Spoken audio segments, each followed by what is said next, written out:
Hey, would you help me? You kind of already did, but would you help me thank the worship team? They do a phenomenal job. Thanks, guys. Y'all can grab a seat.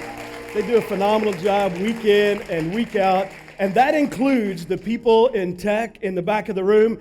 Funny thing about tech, yeah, absolutely. The only time you notice they're back there is when something goes wrong. And that's the only time we even talk about them or think about them, but you guys are awesome. Thank you for everything you do. God bless you. Please grab a seat. He's leaving it all behind.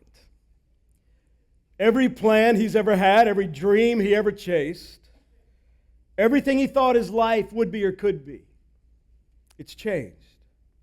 It's over.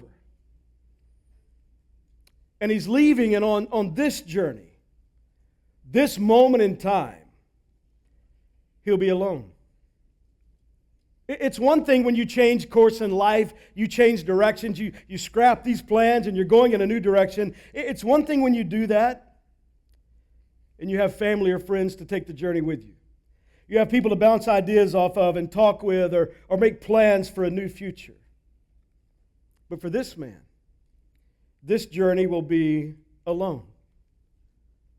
Massive, life-altering change in his life. And the only voices he'll hear are the ones in his own head. And this change, this new life, it's because he blew it. It's because he messed up so bad. He ruined everything. And what he did in his past requires that he go in a new direction, embracing a new future that's full of unknowns. Genesis chapter 28, Jacob has a dream. And before we get into the dream, let me tell you, today's going to be a little bit different because we're going to touch on Genesis 28. We're going to jump to Genesis 29. I'm going to read a few verses, share a few thoughts. It's not really going to be as much of a sermon as it is just some thoughts from my heart to your heart based in a foundation of this passage. So Genesis 28 and 29, 2 chapters today. You get 2 for 1. That's awesome. We should have taken the offering at the end of the service because that's pretty cool. But in Genesis 28, Jacob has a dream. And in this, God shows up.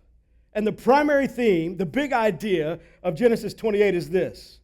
No matter how bad you and I blow it, God still has our future in His hands. No matter how bad you've blown it, no matter how bad I've blown it, God still has a plan for our lives. And the thought that drives home is this. Our disobedience may not change God's plan for our life, but our disobedience can significantly change how we experience that plan.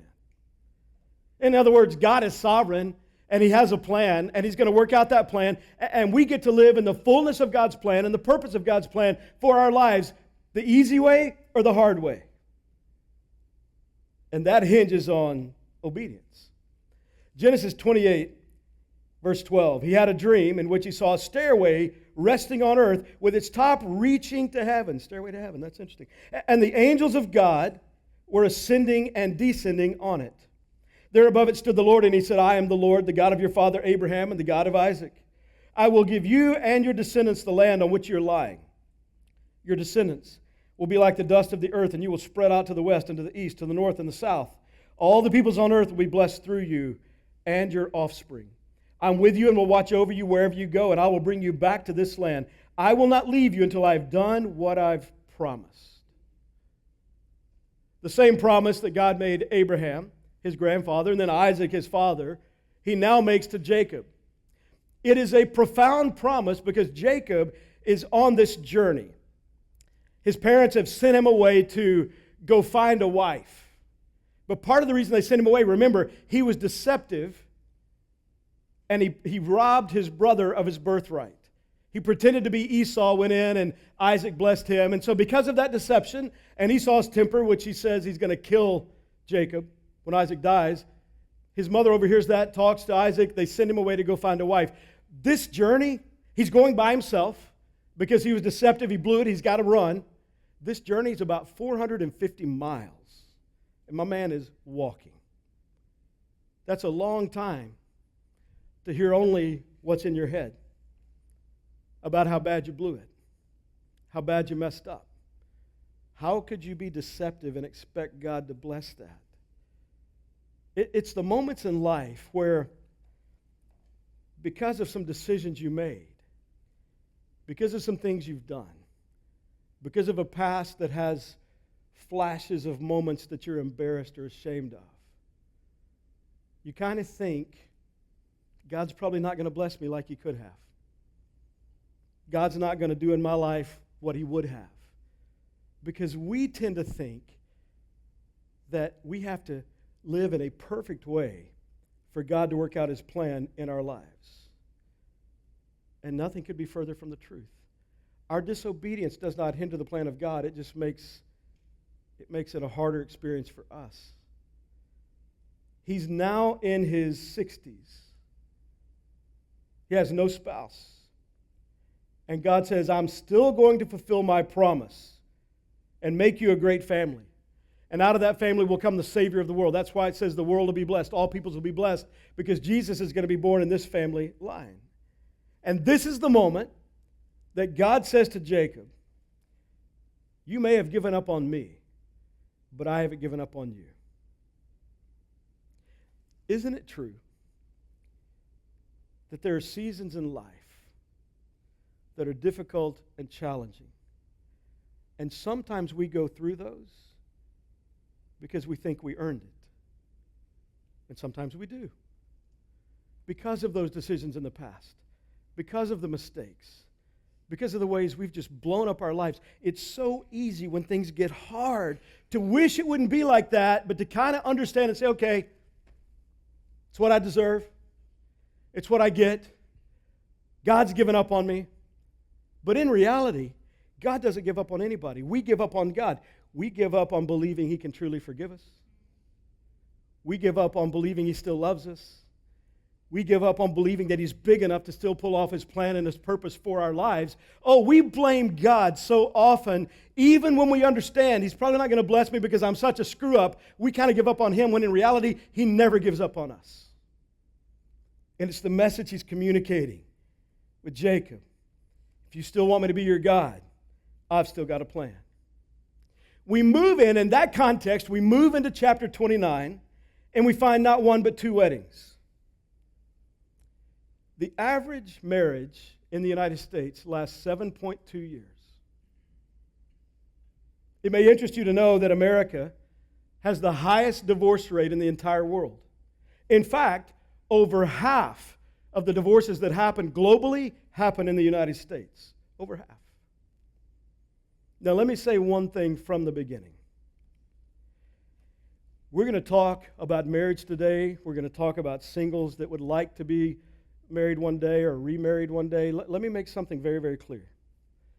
If you've walked through the pain of divorce, you are not a second-class citizen and you're not less than. And my purpose in what we're talking about today is not to beat you up. You know the pain you've walked through. There's some things you wish you could do differently, but listen, that's true of all of us. And so the purpose of what we're talking about is not to beat you up about something in the past. You can't go back in time, and God understands that. The purpose is, what do we do with this information from today moving forward? This is not about tearing down. This is about building up. And so please, if you've walked through that pain, understand we have compassion for you. We love you. You're not in second place. You're in first place, and God still has an incredible plan for your life. But some of you, you're married. You're still married, but you're considering ending it. Some of you, you're married, and one day you will consider ending it. And right now, you can't imagine that. But something will happen in your future. Something you do, something your spouse will do. And you're going to actually process. For some of you, it'll be a fleeting glance. You'll only think about it for a second. Others of you, you're going to sit and ponder and feel stuck in the what if, and maybe I should leave, and maybe we should end it for months, if not years. Some of you, you're already divorced, and you're looking at what's next. What's the rest of my life? We're all in different places. But all of us, God loves you and has a plan for your life. And I'm not saying that because I'm a pastor. If I didn't believe that, I'd quit. I wouldn't do what I do. I believe our God is so big and so loving. I believe His power is bigger than your worst mistake. I believe His grace and forgiveness are unlimited. And He has the ability to heal every area that we are broken, whether I broke myself or somebody else broke me. God's desire is to heal that and give us an incredible life. Your future is as bright as it ever has been, even if you don't believe it. Many of you know this if you come to C3, but in 2011, Angie and I separated. In August of 2011, I stood in front of the church and I said, my marriage is over. We were filing for divorce, and I promise you, our marriage was as dead as any marriage ever has been.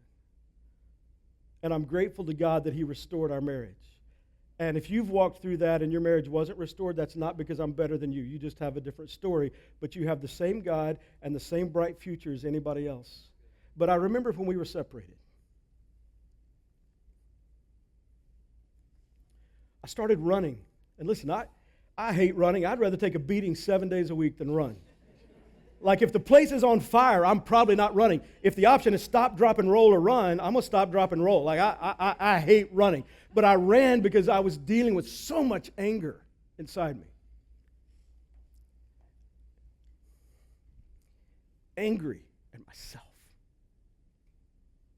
Because I knew I had not loved her the way she deserved. And I knew that a lot of my actions, a lot of my temper, a lot of my words, a lot of my lack of understanding of what she'd been through and knowing her well enough to know how to encourage her and how to love her, I didn't do that. And I remember thinking, I'll never truly be happy again. I was trying to settle into what was going to be a new reality, but feeling like it will never be what it could have been.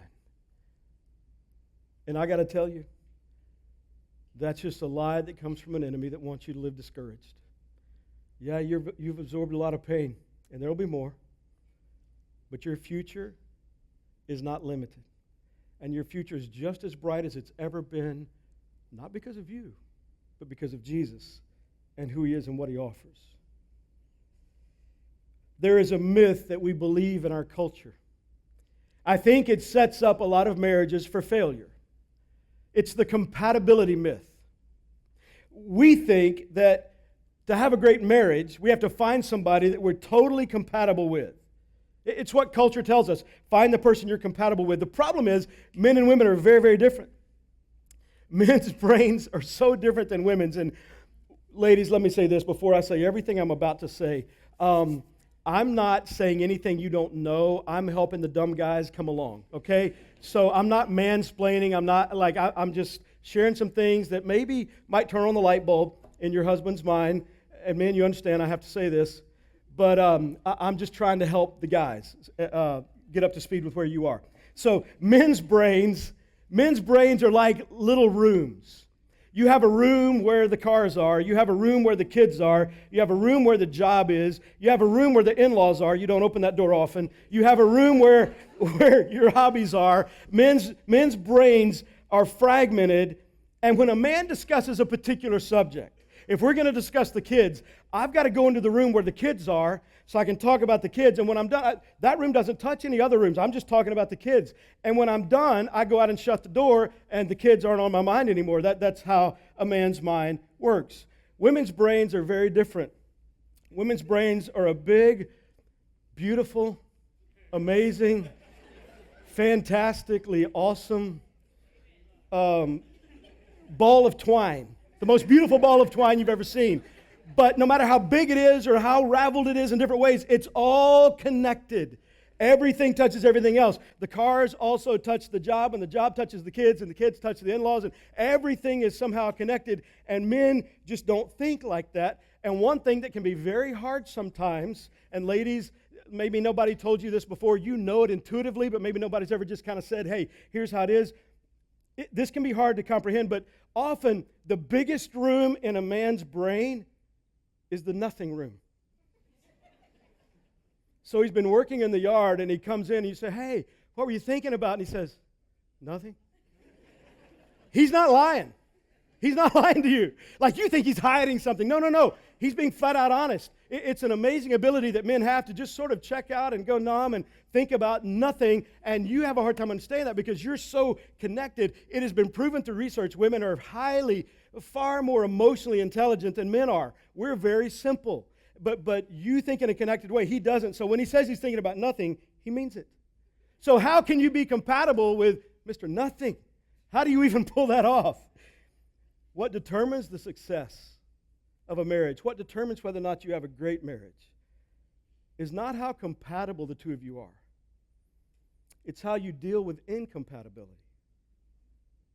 It's how you navigate the areas where you think differently, you function differently. That's what sets the stage for a great marriage. Genesis 29, verse 10. When Jacob saw Rachel, the daughter of his uncle Laban, and Laban's sheep, he went over and rolled the stone away from the mouth of the well and watered his uncle's sheep. Then Jacob kissed Rachel and began to weep aloud. That could mean one of two things. If my man kisses you and starts weeping, one of two things. We'll find out. He had told Rachel that he was a relative of her father and a son of Rebekah. So she ran and told her father. As soon as Laban heard the news about Jacob, his sister's son, he hurried to meet him and embraced him and kissed him and brought him into his home. And there Jacob told him all these things. Then Laban said to him, "You are my own flesh and blood." After Jacob had stayed with him for a whole month, Laban said to him, "Just because you're a relative of mine, should you work for me for nothing? Tell me what your wages should be." Now Laban had 2 daughters. The name of the older was Leah, and the name of the younger was Rachel. Leah had beautiful eyes, but Rachel was smoking hot. That's technically what it all means right there. Jacob was in love with Rachel, and he said, "I'll work for you for 7 years in return for your daughter Rachel." And Laban said, "It's better that I give her to you than some other man. Stay here with me." So Jacob served 7 years to get Rachel. Look at this. But they seemed like only a few days to him because of his love for her. If you're married, do you remember when months felt like days? And for some of you now, days feel like years. What happened? Then Jacob said to Laban, "Give me my wife. My time is completed, and I want to make love to her." Super honest guy. So Laban brought together all the people of the place and gave a feast. But when evening came, he took his daughter Leah and brought her to Jacob, and Jacob made love to her. And Laban gave his servant Zilpah to his daughter as her attendant. When morning came, there was Leah. Can you imagine? My man Jacob, like he thinks he's marrying Rachel. The way the ceremonies were done, the way the culture was, the face is covered, and then you go in, and your wedding night, it's dark, you don't see anything. So Jacob wakes up, and it's not Rachel. He's laying next to Leah. He's married to Leah. This is what you call in the Bible an oh crap moment. Like, this is where everything changes. My man worked 7 years, and the agreement was for Rachel. He's been deceived. This was the guy that went into his dad pretending to be his brother. He knows deception, and he deceived before he was ever deceived. It's not called karma, it's called life. So Jacob said, "Laban, what is this you've done to me? I served you for Rachel, didn't I? Why have you deceived me?" What do you do when you worked for one marriage, but it feels like you've ended up with something totally different? To some degree, that's going to be true for everyone. In part, because we're all imperfect. If you're married, you married an imperfect person. If you're not married but hope to be married one day or hope to be remarried, you will marry an imperfect person. And by the way, you're an imperfect person as well. So there will be things, there will be struggles, there will be challenges. You have this idea. Often, the expectations we have that are unrealistic bring the greatest disappointments. You cannot expect someone to be perfect. But we set our marriages up where we think, oh, this is how it's going to be, and this is how the person's going to be. And when that doesn't happen, it sets up greater disappointment. You married somebody that's imperfect. Also, people change. We call it growth. Hopefully people change in a way that they get better. They get more emotionally and mentally healthy. They grow spiritually. People change. So what do you do when you've worked for one marriage and what you got looks very different than you thought it would? You felt like you were marrying one person, and then you got another person. Because the truth is, no matter how long you've dated, when you step into marriage, it is a different ballgame. And nothing can really fully prepare you for it. Any weddings that I do, I require the couple that's getting married to go through premarital counseling. And I don't do that. I have somebody else do that because y'all hear from me every single week, and I want different voices speaking into your lives. And so Barry Leathers, one of the pastors on our staff, normally does any premarital counseling for weddings that I do. We want to give couples the best shot at a great marriage, but I still understand. You don't understand it until you're in it. Marriage is kind of like pastoring a church. You're building the plane while you're flying it. Like you're just trying to figure it out on the go because you've never done it before, you've never been here before. And in each stage in the life of a church with growth, you're going somewhere you've never been. In marriage, you're going somewhere you've never been. And so I want to give you a few questions. These questions are diagnostic in nature. These questions, if you honestly ask and answer the question inside of you, it helps you diagnose kind of where you are in your relational health and even where you may be spiritually. The first question is for singles, and the question is, could you be married to you? Could you be married to you? The person you're looking for, would they be looking for you? How you treat people. Do you want to marry somebody that treats people the way you treat people? How quick you are to forgive. Do you want to marry somebody that forgives at the pace you forgive? How you handle your finances. You want to marry somebody that handles their finances the way you do? How you choose to, in any given scenario, believe the best or the worst about people. Do you want to marry somebody that does that the way you do? Could you be married to somebody identical to you? Singleness is not a journey toward marriage. Singleness is a journey toward dying to self and putting Jesus first in your life. Two half people can't make a whole couple. Two complete whole people make a whole couple. And one of the things we're told in our culture, we see it in movies, we read it in books, you overhear it in conversations. You hear people say, I'm looking for somebody. I want to find that person that completes me. The person that completes me, that's who I'm after. Let me help you. There's only one person that will ever complete you. His name is Jesus. Nobody else can complete you. That is ridiculous. It does not work. I understand what people are trying to say, but here's the reality. You will never find someone who will complete you, but I do hope you find someone who will complement you. That's what you're chasing. Somebody who's able to be in sync with you and complement who you are, your personality, your growth because of who they are and their personality and their growth, where you are spiritually in life and where they are. They fall in sync and you complement each other.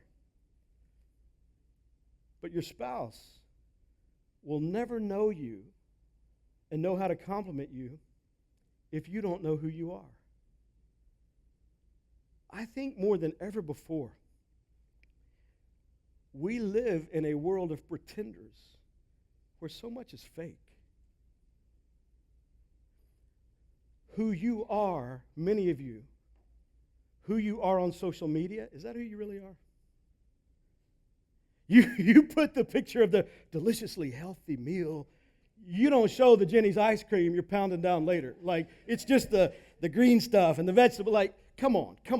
Some of you, you're authentically, that's who you are. But what happens is we look at things in people's lives, and what we've learned to do is mimic behavior rather than apply principles.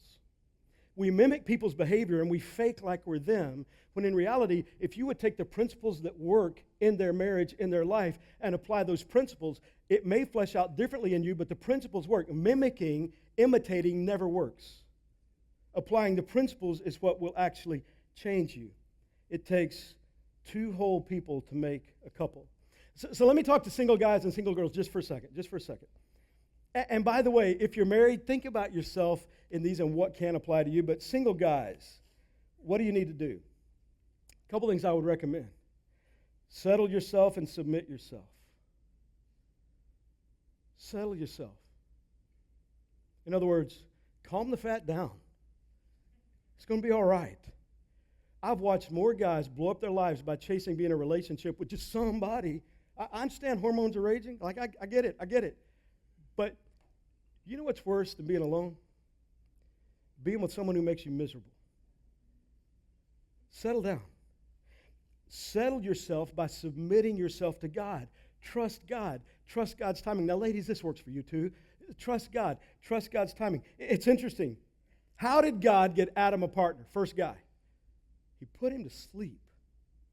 Settle down. Maybe you need to enter a season of kind of a godly rest. And through that, God will bring you a godly woman.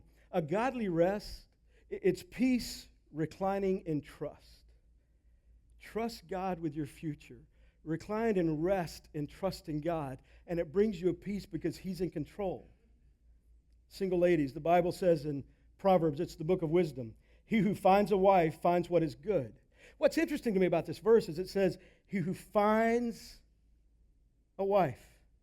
It doesn't say he who finds a girl he's attracted to and dates her and puts a ring on it and marries her. What does that mean?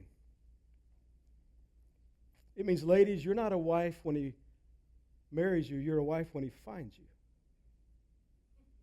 You become a wife when he marries you, his wife.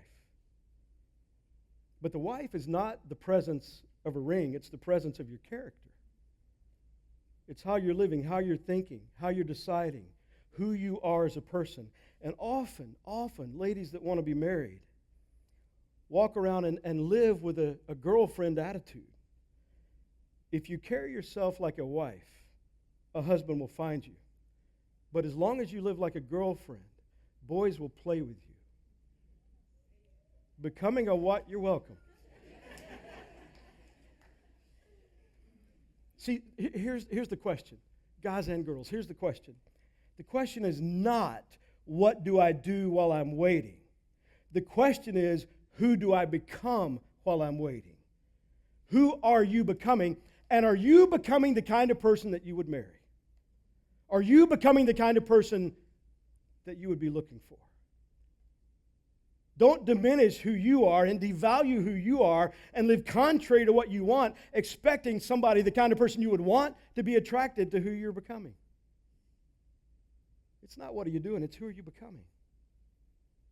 There's another question. If you're a newlywed, if you're new in this whole marriage thing, here's a question. And you may not be feeling this yet. Sometimes this happens 3 or 4 months in. Sometimes it takes 3 or 4 years. But newlyweds, if you're not thinking this question may hit you at some point. Hope it doesn't, but most people it does. How did something so hot get so cold so quickly? Some of you know what I'm talking about. Don't jab him like that, man. Please. How did something so hot get so cold so quickly? We chase events. We learn to live our lives from event to event. We don't like being present in the mundane moment. We look forward to the birthday party and the vacation and the weekend and Friday night and when we're going to this trip and when we're going over there and when we're hanging with these people. We wire ourselves. We think and process by events rather than real-time, moment to moment. And because of that, we pursue weddings more than we pursue marriages. We put more time into the wedding day than we do into what the marriage is going to look like. And so she's thinking about, and she's planned. Now she's married, but before that day, she's planned, man, it's going to look like this, and the pictures, they're going to be amazing. They're going to be like this, and this is what my dress is going to be like, and we're going to live in this kind of place, and we're going to have this many kids, and it's going to be awesome, and here's kind of where we're going to go on dates, and here's what we'll do in the yard. Oh, I want some gardenias. Those are beautiful. Like, she's thinking all those things, and I can balance a career because she's successful, and that career can be outside the home, or make no mistake, raising kids, that is a full-time career inside the home. So there's a career either way, and she's pursuing that. That's what she's thinking. He's thinking, I want to have sex. Like that's it. I mean, we read it in the passage a minute ago. Not my fault. Like, that's what he's thinking. But here's the reality. What do you do when it doesn't feel like it felt? What do you do when there's been some arguments or some conflict, when it's not all smiles and not all happy? How did something so hot get so cold so quickly? For my man Jacob, when morning came, there was Leah. That's some cold water on the whole situation. So Jacob said to Laban, "What is this you've done to me?" Gary Thomas said, quote, "I think most of us who've been married for any substantial length of time realize that the romantic roller coaster of courtship eventually evens out to the terrain of a Midwest interstate, long flat stretches with occasional overpasses. You will not always feel the butterflies you feel in the beginning. It will not always be just insane emotional intensity. It can be something better, something deeper. But you will never enjoy the soundtrack of your life if it's played to the rhythm of conflict. It'll never happen. Negativity damages more people and crushes more marriages as much as anything else. Because some people have a pattern of conflict. And in marriage, there are those chronic issues, those recurring issues. And when you're a newlywed, they've just come up a few times, and certain things are just kind of cute. You know you're no longer a newlywed when cute changes to annoying. Like, life is different now. That used to be cute. I'm done with it now. We need to stop. I've never felt that. I've read about it, though. But when there's a pattern of fighting, and that comes into your marriage, that brings some ice pretty quickly. You can get to the place in a marriage where every argument you have, no matter what it's about, evolves into the issue. You start arguing about this, but somehow, and sometimes it's a journey, you're all over the place, but somehow you find yourself back at the issue. And in that issue, you've got your feelings, and your spouse has their feelings. And in those arguments, you believe what you're saying. You're passionate. The more you believe what you're saying, the more passionate you are about it. And you bring that passion to the conversation. But let me help you with something, no matter where you are in marriage. In fact, this is not just true in marriage, it's true in life. Everything that's said should be true. But not everything that's true should be said. Everything that's said should be true. But not everything that's true should be said. So you have a responsibility when you marry somebody to know that person. Knowing that person is knowing their pain, their past, and their person. The pain they've navigated in life, which is unique to the individual. And because of certain pains, you're sensitive in certain areas because you know that. Their past, some things they've been through in their life. You're sensitive to those areas that might be a sore subject or might bring up some tender feelings because of their past. Their person, how they're wired, just how they're put together, their DNA, who they are. Your responsibility as a spouse is to know that and to be careful in how you communicate and what you communicate. Matthew 19:5 says it in Genesis, but Matthew, for this reason a man will leave his father and mother and be united to his wife, and the two will become one flesh. Great marriages start with leaving. Great marriages start with leaving, but not just leaving your parents, leaving your singleness. You will not have a great marriage if you still think like you're single, if you still consider other options, if you're still selfish in your approach to your calendar. Leaving, yes, leave your parents, but listen, hey, you're leaving your singleness. Great marriages start with leaving. Great marriages last with cleaving. What is cleaving? It's the picture of holding on to, with nurturing, cultivating the relationship. If you're married with children, I've got a question. Why? No, I'm kidding. That's not the question. It's not the question. It's not the question. We have 4 kids. I love kids. Our motto was 4 no more. We have 4 kids. Beautiful. But if you're married with children, here's the question you owe it to yourself to honestly ask and answer. Have we diminished our marriage? I watch this all the time. Couples start out great. They start having kids, and they diminish their marriage. How do you diminish your marriage? How do you shrink your marriage? You do it when you inflate the kids. When your children become more important than your marriage. We wear it in our culture as something of a badge of honor when we say things like, my kids come first. Well, then you're stupid. Listen, I'm stupid in a lot of areas too. I'm in there with you. I have a PhD in stupid. I lead the class. But the reality is, what's supposed to come first is your spouse. In fact, what brings the greatest security to a child's life is when mom and dad are crazy about each other. So God's plan for success, you strive to be healthy when you're single. You determine to be committed as a couple. But when you're married and you have kids, are we spouses or parents? And that question is going to hit you in the reality of it all the time, in your schedule, in your planning, in your thinking. Are we spouses or parents? What am I going to give my time to? We are spouses first and parents second.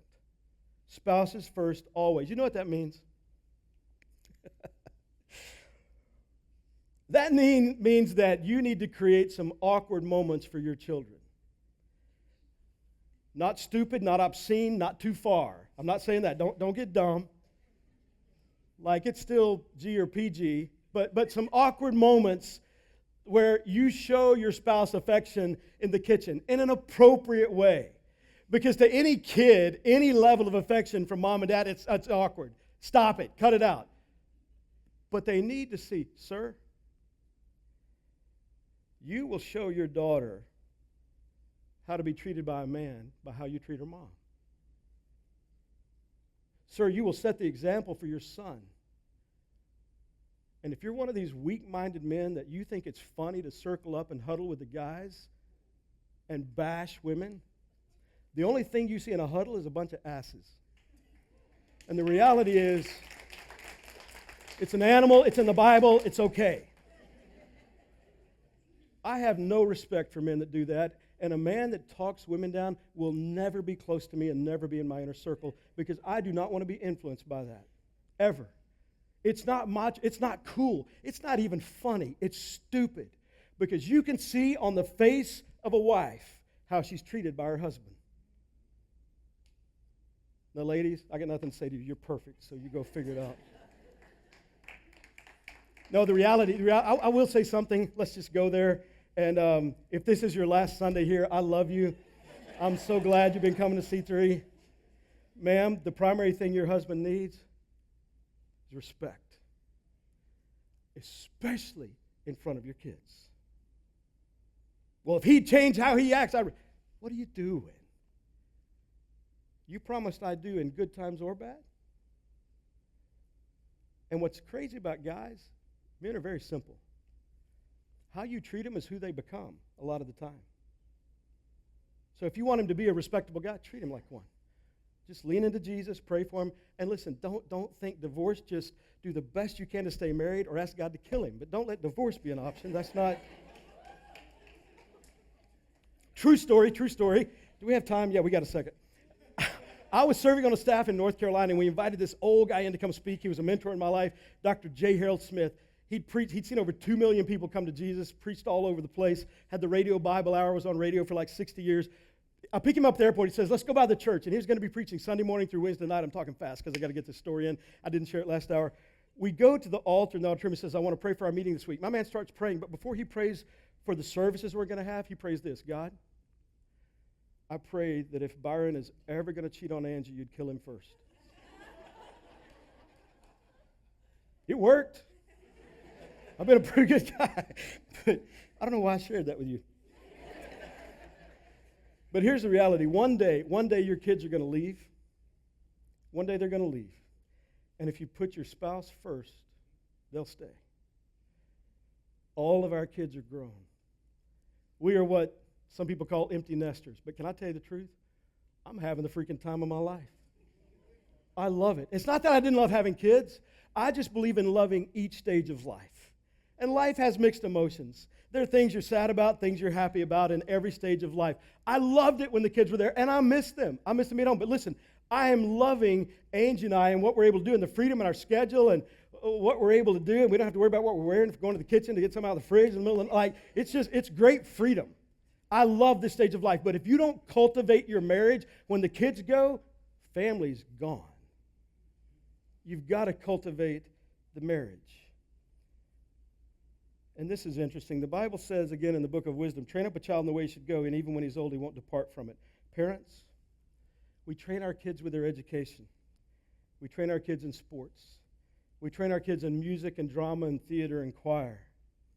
The question is, are you training your kids spiritually? You're going to make sure they know algebra. You're going to make sure they know the playbook or the chords or the lines. Are you making sure they know their Bible?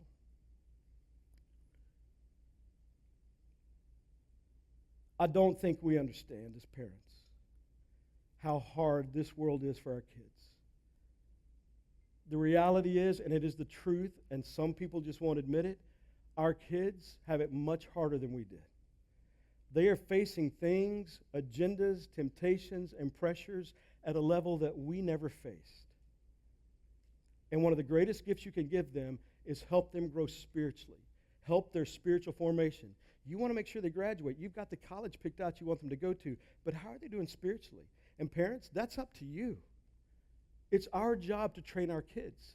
And so the more you pour into them when they hit different issues in life and they have to navigate relationships or feelings or what do I think about me or what do I think about life, if they have a biblical foundation, you have set them up for the greatest health and the most fulfilling life. Let me give you one last question very quickly. And this is for every stage of life. How do we walk hand in hand when we don't see eye to eye? How do we do this? Because you're different than your spouse. So where there's conflict, is there conflict resolution? Because you're not made to live life with conflict on your shoulders. Nobody's shoulders are built for that. Conflict is a reality. Conflict will happen. It's a reality. Resolution is something you work toward. And you've got to remember the person you love is broken. What does that mean? It means they have a broken mouth. They're going to say some things they shouldn't. They have broken ears. They're not going to hear everything they should. They have broken eyes, broken attitudes, broken assumptions, broken emotions. We are all damaged on some level. And so in marriage, it's not about being right. It's about being together. It's not about me being right. It's about making sure we're right. Conflict comes from three basic places in marriage. First, misunderstandings. Second, disagreements. You're just on different pages of an issue. It's not necessarily right or wrong. You just feel different about something. And third, offenses. We offend somebody. We sin against our spouse. We've done a masterful job over the last few years of putting everything in category 3. Everything's an offense. Everything's a sin. Hey, listen. Some things are just a misunderstanding. Could you cut her? Could you cut him some slack and recognize I may have just misspoken or I may have just misunderstood? Learn the pattern of believing the best, because if you can do that with your spouse, you can do it with anybody. Well, you don't know his history. No, but I can tell you his future if you keep treating him like that. You don't know her history. No, but I can tell you her future. You keep acting like that to her and talking to her like that. So when it's a misunderstanding, we give them a break. When it's a disagreement, we're just on different pages. We're going to look for common ground. Instead of fighting each other, we're going to fight together for the relationship. How do we resolve this? Because we're on different pages. What can we do? And there's got to be some give and some take. When it's an offense, when we sin against our spouse, let me tell you what does not work. What does not work is, I'm sorry. That doesn't work. Do you realize how little I'm sorry really means? When you say I'm sorry, especially in a marriage, what's heard is get over it. I'm sorry doesn't work. And part of, remember, knowing your spouse and their past, their pain, their person, how they're wired. Some of them heard in a family growing up from a dad or a mom, I'm sorry all the time, that never meant anything. So how do you deal with it when you offend by sinning against your spouse? I'm deeply sorry. Please let me know. What do I need to do to make this right? I'll do whatever it takes. That's very different than, I'm sorry. And by the way, when you say that, you got to mean it. I'm sorry means it. That means sometimes your spouse will say, Nothing. It's fine. Let's move past it. That doesn't mean go do it again. It means move past it.